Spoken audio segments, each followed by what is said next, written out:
बिस्मिल्लाहिर्रहमानिर्रहीम अस्सलाम वालेकुम डियर स्टूडेंट आज हम चैप्टर नंबर 19 के शॉर्ट आंसर्स क्वेश्चंस को डिस्कस करने जा रहे हैं।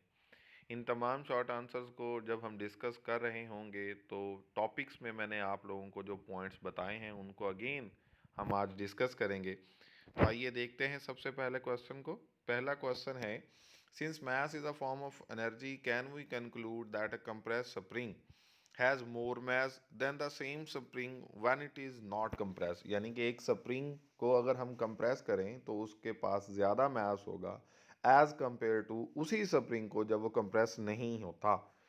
तो स्टूडेंट इस लिहाज को डिस्कस करने के लिए, इस सिचुएशन को डिस्कस करने के लिए हमें एनर्जी मास इक्वेशन को कंसीडर करना पड़ेगा। एनर्जी मास इक्वेशन के accordingly E equals to M C square, यानी कि जिस चीज़ का मास ज़्यादा होगा उसके पास एनर्जी भी ज़्यादा होगी। तो energy mass are interconvertible when we compress a spring, work is done in compressing the spring. जब हम किसी स्प्रिंग को कंप्रेस करते हैं तो उसको कंप्रेस करने के लिए हमें उस पर वर्क करना पड़ता है और इन शॉर्ट हमें उस पर एनर्जी अप्लाई करना पड़ती है।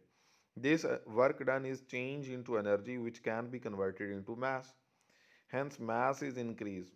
चूँकि हमने जो एनर्जी उसको कंप्रेस करने के लिए इस्तेमाल की वो in the form of the mass appear हो जाएगी, जिसके लिहाज से हम ये कह सकते हैं कि उसके मास में भी इजाफा हो जाएगा। और स्टूडेंट अबव इक्वेशन में ही अगर हम दोनों फैक्टर्स के साथ एनर्जी और मास के साथ डेल्टा प्लेस कर दें तो delta M equals to delta E over C square हो जाएगा। इस रिज़ल्ट में अगर हम देखें तो जो सी स्क्वायर है डिनोमिनेटर में, ये बहुत बड़ा फैक्टर है। ये बहुत बड़ा फैक्टर जब हम इस फ्रैक्शन का आंसर निकालते हैं तो बहुत स्मॉल आता है, डेल्टा एम की वैल्यू बहुत स्मॉल होती है, जिस वजह से हम उसे निगलेक्ट कर देते हैं। जी नेक्स्ट क्वेश्चन को देखते हैं। As a solid is heated and begins to glow, why does it appear red first. जब किसी चीज़ को हम हीट अप करते हैं तो सबसे पहले वो रेड क्यों दिखाई देता है, यानी कि अगर विजिबल पोर्शन में वो रेडिएशन एमिट कर रहा हो तो सबसे पहले हमें वो रेड दिखाई क्यों देता है। स्टूडेंट हम ये एक्सपेरिमेंट कर चुके हैं। हमने एक प्लाटिनम वायर को हीट अप करना स्टार्ट किया था, ब्लैक बॉडी रेडिएशन का कॉन्सेप्ट जब हमने पढ़ा था। तो शुरू में टेम्परेचर जब कम होता है तो उसी बॉडी से एमिट होने वाली रेडिएशंस की जो वेवलेंथ होती है वो बहुत स्मॉल होती है। इसलिए मैंने एक रिलेशनशिप लिखवाया था आपको कि जो वेवलेंथ एमिट कर रहा होता है ऑब्जेक्ट वो इन्वर्सली प्रोपोर्शनल होता है टेम्परेचर के।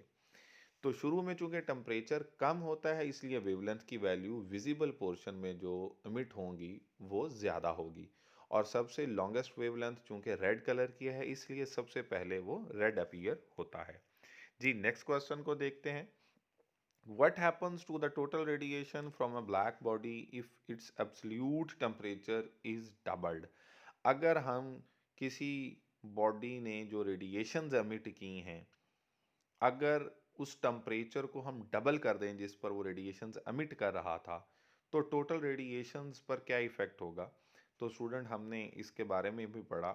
हमने कहा था कि अगर एब्सोल्यूट टेम्परेचर को हम बढ़ाएं तो एमिटेड रेडिएशंस पर क्या इफेक्ट होता है, उसके लिए हम एक लॉ यूज़ करते हैं, E equals to sigma T की पावर 4। और अगर हम इस रिलेशनशिप में टी टेम्परेचर की वैल्यू को चेंज करके 2T कर दें तो हमारे पास जो न्यू एनर्जी आएगी E प्राइम वो किसके इक्वल आ जाएगी, 2 का हम जब पावर 4 लेंगे तो वो 16 और T4 वैसे ही आ जाएगा। तो 16 सिग्मा T4, 16 स्टूडेंट हम वैसे ही लिखे रहने देते हैं और सिग्मा T4 की जगह पर हम अबव इक्वेशन से E पुट कर सकते हैं। तो जो E प्राइम है वो 16 टाइम्स ऑफ E हो जाएगा, यानी कि जो एमिटेड रेडिएशंस हैं उनकी जो एनर्जी है वो ओरिजिनल एनर्जी से 16 टाइम्स ज़्यादा हो जाएगी। क्यों? क्योंकि हमने टेम्परेचर को क्या किया था, डबल कर दिया था। नेक्स्ट क्वेश्चन देखते हैं। कहता beam of red light and a beam of blue light have exactly the same energy.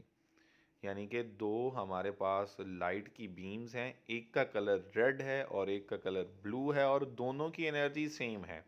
Which beam contains the greater number of photons, किसके पास नंबर ऑफ फोटॉन्स सबसे ज़्यादा होंगे। जी स्टूडेंट हम बात कर रहे थे कि किस बीम ऑफ लाइट के अंदर ज़्यादा नंबर ऑफ फोटॉन्स होंगे। तो हम लोग पढ़ चुके हैं किसी भी फोटॉन की जो फ्रीक्वेंसी होती है वो डिफाइन करती है कि उसके पास कितनी एनर्जी है, E equals to H F. और अगर हम ये कहें कि F जो है वो किसके इक्वल होता है, C ओवर लैम्डा, तो हमारे पास रिलेशनशिप आ जाएगी E equals to H C over lambda. और अगर हम कहें कि हमारे पास n नंबर ऑफ फोटॉन्स हैं, तो n नंबर ऑफ फोटॉन्स के लिए जो एनर्जी होगी वो किसके इक्वल आ जाएगी, E equals to N H C over lambda. Student अगर यहाँ से हम n का रिजल्ट निकालें तो E lambda over H C हमारे पास n के इक्वल आ जाएगा। चूंकि E, H और C कॉन्स्टेंट्स हैं, लिहाजा हम यहाँ पर ये कह सकते हैं कि n जो है that is directly proportional to wavelength. तो चूंकि वेवलेंथ रेड कलर की ज़्यादा है तो लिहाजा नंबर ऑफ फोटॉन्स भी रेड कलर के ज़्यादा होंगे as compare to blue light, क्योंकि ब्लू की वेवलेंथ कम है। नेक्स्ट क्वेश्चन है student, which photon red, green और blue carries the most energy and the momentum. अभी हम रिलेशनशिप पढ़ कर आए हैं E equals to H F, और फ्रीक्वेंसी सबसे ज़्यादा हमारे पास ब्लू कलर की है, क्योंकि ब्लू की वेवलेंथ सबसे कम है तो ब्लू की फ्रीक्वेंसी सबसे ज़्यादा होगी। तो हम यहाँ पर लिख सकते हैं कि frequency of the blue colour is greater than the frequency of the green colour which is greater than the frequency of the red color. Therefore, photon of blue light carries the most energy. जिसकी frequency ज़्यादा उसकी energy सबसे ज़्यादा। और momentum के लिए student हम relationship पढ़ चुके हैं P equals to H over lambda. तो जिसकी वेवलेंथ सबसे कम होगी उसका मोमेंटम सबसे ज़्यादा होगा। तो चूंकि रेड कलर की वेवलेंथ सबसे ज़्यादा है तो रेड का मोमेंटम सबसे कम होगा, और ब्लू की वेवलेंथ चूंकि सबसे हमारे पास कम है तो लिहाजा उसका मोमेंटम भी सबसे ज़्यादा होगा। तो इन शॉर्ट हमारे दोनों रिजल्ट्स के मुताबिक जो ब्लू लाइट है उसकी एनर्जी भी ज़्यादा होगी और ब्लू लाइट का मोमेंटम भी ज़्यादा होगा। नेक्स्ट क्वेश्चन है हमारे पास, which has a lower energy quanta, radio waves और एक्सरेज। स्टूडेंट यहाँ पर भी हम वही रिलेशनशिप इस्तेमाल करेंगे, E is equals to H F, और हमें ये पता है कि जिसकी फ्रीक्वेंसी ज़्यादा होगी उसकी एनर्जी भी ज़्यादा होगी। चूंकि frequency of the x-rays हमारे पास ज़्यादा होती है as compare to the frequency of the radio waves, लिहाजा हमारे पास energy of the x-rays ज़्यादा होगी energy of the radio waves के मुकाबले में। नेक्स्ट क्वेश्चन है जी हमारा, does the brightness of a beam of light primarily depends on the frequency of photons और द नंबर ऑफ फोटॉन्स। तो student it depends upon number of the photons. किसी भी बीम की ब्राइटनेस ज़्यादा है या कम है वो डिपेंड करती है नंबर ऑफ फोटॉन्स पर। इसकी एक्सप्लेनेशन हम देख लेते हैं। एज ब्राइटनेस और intensity means the energy delivered per unit time per unit area, जिसको हम इंटेंसिटी के तौर पर पढ़ चुके हैं। So the brightness of the beam of light depends upon the number of photons of light. It is the energy of light beam which depends upon the frequency of the photons। Energy जो होती है वो frequency पर dependent होती है, और जो brightness या इंटेंसिटी होती है वो नंबर ऑफ फोटॉन्स पर डिपेंडेंट होती है। नेक्स्ट क्वेश्चन है जी, when ultraviolet light falls on a certain dyes visible light is emitted, why does this not happen when infrared light falls on these dyes। तो बहुत ही आसान कॉन्सेप्ट है। The ultraviolet light has photons of high energy. When they fall on certain dyes, they can excite the atoms of the dyes. On de-excitation, they emit frequencies in the visible region. However, when infrared light is made to fall on the atoms of the dyes, then they may be excited. On de-excitation, they will also emit the frequencies, but in this region, their value will be low. That's why हम ये कहते हैं कि हमारे पास जब ultraviolet light किसी भी certain die पर फॉल करती हैं तो विजिबल लाइट एमिट होती है, लेकिन यही रिजल्ट हमें अपीयर नहीं होता in case of the infrared lights. Next question देख लेते हैं, will bright light eject more electrons from a metal surface than dimmer light of the same colour. जी स्टूडेंट, मैं अभी आपको लास्ट क्वेश्चन में बता कर आया हूँ कि जो फ्रीक्वेंसी होती है वो डिफाइन करती है एनर्जी को, और जो हमारे पास इंटेंसिटी होती है वो डिफाइन करती है नंबर ऑफ फोटॉन्स को। तो bright light emit more electron than dimmer light, क्योंकि ब्राइट लाइट की इंटेंसिटी ज़्यादा होगी और डिमर लाइट की इंटेंसिटी कम होगी, और ज़्यादा इंटेंसिटी वाली लाइट ज़्यादा नंबर ऑफ फोटॉन्स होंगे उसके पास, तो वो ज़्यादा नंबर ऑफ इलेक्ट्रॉन्स को भी इजेक्ट करवाएगी या इमिट होंगे. According to the photoelectric effect, number of photoelectron is directly proportional to the frequency of the incident photon. Will eject more electron from metal surface than dimmer light of the same color. Next question देख लेते हैं. Will higher frequency light eject greater number of electron than low frequency light. Student, हमने अभी पढ़ा है कि जो frequency होती है वो डिफाइन करती है एनर्जी को, जो इंटेंसिटी होती है वो डिफाइन करती है नंबर ऑफ फोटॉन्स को. तो हम यहाँ से देख सकते हैं कि अगर दो लाइट्स की फ्रीक्वेंसी या दो बीम्स की जो फ्रीक्वेंसी है वो डिफरेंट भी है, लेकिन चूंकि उनकी एनर्जी भी फ्रीक्वेंसी के लिहाज से डिफरेंट है, लेकिन जो हमारा रिजल्ट है, जो क्वेश्चन है कि नंबर ऑफ इलेक्ट्रॉन्स किस केस में ज़्यादा मीट होंगे, तो फ्रीक्वेंसी का नंबर ऑफ इलेक्ट्रॉन्स के साथ कोई कंसर्न नहीं होता, क्योंकि फ्रीक्वेंसी डिटरमिन करती है एनर्जी को. No, higher frequency will not eject greater number of electron than lower frequency. Reason because the number of photoelectrons does not depend upon the frequency but depend upon the intensity of the light. Therefore, both high and low frequency light will emit the same number of photons. Next question देख लेते हैं. When light shines on a surface, is momentum transferred to the metal surface? बिल्कुल, yes. When light shine on a metal surface, momentum is transferred to the metal surface. Reason उसकी क्या है? In photoelectric effect, when light of suitable frequency falls on a metal surface, electrons are ejected from it. The photon behave as a particle which transfer its momentum and energy to the surface on which it falls. जी, इसके बाद हमारा question है, why don't we observe a Compton effect with visible light? Visible light की वजह से हम Compton effect को क्यों एग्जामिन नहीं कर सकते या ऑब्ज़र्व नहीं कर सकते? तो स्टूडेंट, कॉम्पटन इफेक्ट के लिए हमें जो लाइट इस्तेमाल करनी है उसकी जो फ्रीक्वेंसी है वो ज़्यादा होनी चाहिए, या उसकी एनर्जी जो है वो ज़्यादा होनी चाहिए. किसके मुकाबले में? विजिबल लाइट के मुकाबले में. तो इसलिए फिर हम एक्स रेज़ का इस्तेमाल करते हैं. कॉम्पटन इफेक्ट में चूंकि एक्स रेज़ की फ्रीक्वेंसी ज़्यादा होती है, इसलिए उनकी एनर्जी भी ज़्यादा होती है. कहता है, we do not observe Compton effect with visible light because the photon of visible light is very low energy photon. क्यों लो एनर्जी फोटॉन होता है? क्योंकि उसकी फ्रीक्वेंसी कम होती है. It could easily be absorbed by electrons of an atom and hence no scattering will take place. और scattering नहीं होती, इस वजह से हम ये कहते हैं कि हम कॉम्पटन इफेक्ट को ऑब्जर्व भी नहीं कर रहे होते with the help of the visible light. Next question देख लेते हैं.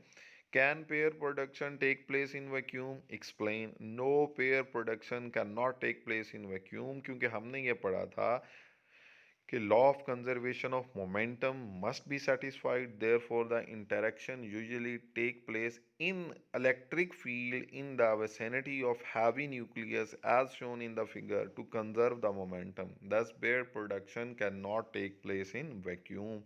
हैवी न्यूक्लियस की मौजूदगी में और इलेक्ट्रिक फील्ड की मौजूदगी में पेयर प्रोडक्शन होगी. ठीक है, इसलिए हम यहाँ से ये रिजल्ट निकालते हैं कि वैक्यूम के अंदर प्रोडक्शन नहीं हो सकती. नेक्स्ट क्वेश्चन है जी हमारा, is it possible to create a single electron from energy? Explain. No, it is not possible to create single electron from energy. एक इलेक्ट्रॉन हम प्रोड्यूस नहीं कर सकते एनर्जी से. उसकी क्या वजह है? In pair production when a photon of energy H F greater than 2m0c² strikes a nucleus an electron positron pair is produced.